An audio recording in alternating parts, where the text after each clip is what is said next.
10,000चा होऊ शकतो, पण आम्ही 10,000 सांगतोय. 10,000चा कारखाना झाल्यानंतर टोळ्या वाढणार ऑटोमॅटिक. टोळ्या वाढले की प्रत्येकाला न्याय देण्याचा 100% प्रयत्न होतो. इतक्या दिवस आपण अडचणीत होतो, कारखाना कशी कपॅसिटी कमी, तर आपण ते करू शकत नव्हतो.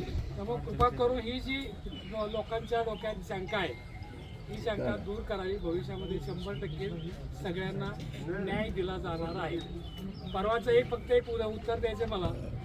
परवाच्या एका बाईटमध्ये एक प्रश्न असा विचारला होता की बाकीचे कारखाने दर देतात, तुम्ही कारखाना चालवायला दिलाय, चालवायला दिल्यानंतर जे भाडं त्यांना द्यावं लागतं आपल्याला, ते प्लस करून शेतकऱ्याला द्यावं लागेल, म्हणजे मिळेल.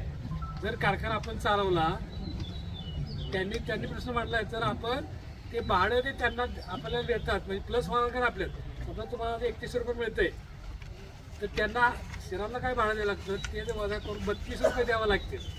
म्हणजे तुम्हाला बाकीच्या कारखान्यापेक्षा 100 रुपये तुम्हाला जास्त मिळतील, असं त्यांचं म्हणणं होतं. मग आत्ता यावेळेस त्यांनी प्लस 100 काय केलं नाही कुठल्या कारखान्याने? सगळ्यांनी 31 दिले ना.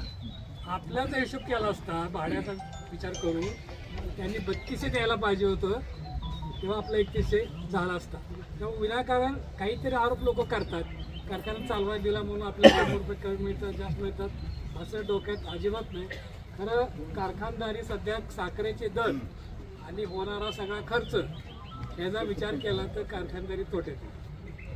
अगदी स्पष्ट सांगायचं म्हणलं, बऱ्याच तोट्यातून तोटा होत असतात. त्या तोट्यातून सुद्धा जेव्हा कारखान्यांनी व्यवस्थित दर दिलेले, एक्सपान्शनचं काम चालू आहे आणि भविष्यामध्ये एक्सपान्शनचं काम होणार आहे. फक्त मी पहिल्यांदा सांगितली जी शंका लोकांची, ती शंका दूर करण्यासाठी मी उभा राहिलो आहे. यानंतर माननीय आमदार साहेब आपल्याला